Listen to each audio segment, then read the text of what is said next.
আল্লাহর হাবিব সাল্লাল্লাহু আলাইহি ওয়াসাল্লাম বলেন, যখন কোনো মুমিন বান্দার অসুখ হয়, ওই বান্দা নামাজ পড়তে পারে না, ওই বান্দা রোজা রাখতে পারে না, ওই বান্দা নেক কাজ করতে পারে না, বিছানায় শুয়ে শুয়ে সময় কাটায়, বিছানায় শুয়ে শুয়ে অস্থিরতার মধ্যে সময় কাটায়, অসুখের মধ্যে সময় কাটায়, মেডিকেলে শুয়ে সময় কাটায়।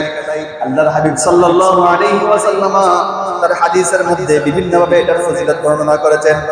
আল্লাহর হাবিব সাল্লাল্লাহু আলাইহি ওয়াসাল্লাম বলেন, বান্দা সুস্থ অবস্থায় যে ইবাদত করত, সুস্থ অবস্থায় সবচেয়ে ভালো যে ইবাদত করত, বান্দা যখন অসুস্থ হয়ে যায়, আল্লাহ তার ফেরেশতাদেরকে বলেন, ও আমার গুনাহের ফেরেশতা, তুমি গুনাহ লেখা বন্ধ করে দাও, ও সওয়াবের ফেরেশতা, তুমি সওয়াব লিখতে শুরু করো।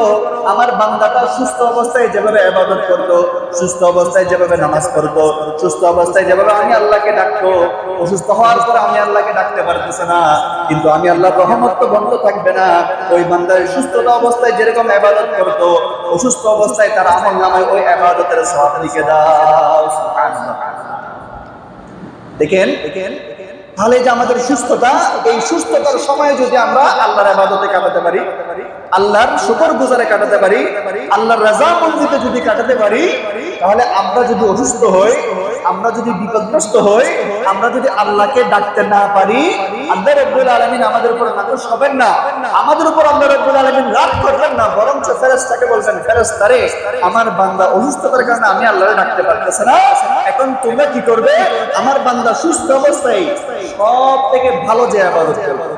আপনি সুস্থ অবস্থায় তাহাজ্জুদ করতেন, আপনি সুস্থ অবস্থায় পাঞ্জেগানা নামাজ জামাতে পড়তেন, আপনি সুস্থ অবস্থায় ভালো ভালো ইবাদত করতেন, নফল রোজা রাখতেন, নফল বিভিন্ন কাজ করতেন, আল্লাহ রাব্বুল আলামিন ফেরেশতাকে বলবে, আমার বান্দা যখন অসুস্থ, সুস্থ অবস্থায় সব থেকে ভালো যে ইবাদত করত, ওগুলা তার আমলনামার মধ্যে লিখে দাও। সুবহানাল্লাহ। তাহলে বান্দা, মুমিন বান্দা অসুস্থ হলেও লাভ। আল্লাহ রাসূল সাল্লাল্লাহু আলাইহি ওয়াসাল্লাম বলেন, যখন কোনো মুমিন বান্দা অসুস্থ হয়, ওই বান্দা অসুস্থ অবস্থায় যখন কাতরায়, অসুস্থ অবস্থায় যখন কান্নাকাটি করে, ওটা আল্লাহর তাসবিহ হয়ে যায়। সুবহানাল্লাহ। চিন্তা করেন, আপনি অসুস্থ, আপনি কান্না করতেছেন, এটা আপনার জন্য তাসবিহ। যখন সে চিৎকার করে, চিৎকার করে করে আল্লাহ আল্লাহ করতেছে, ওটা তার জন্য জিকির হয়ে যায়।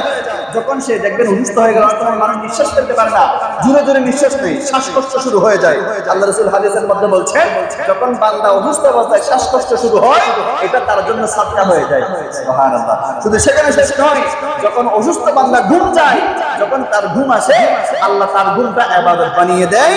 এমনকি যখন সে এই পাশ থেকে ও পাশ হয়, ঘুমের মধ্যে এক কাত থেকে আরেক কাত হয়, আল্লাহ রাব্বুল আলামিন ওটা তার জন্য জিহাদের সওয়াব লিখে দেয়। সুবহানাল্লাহ।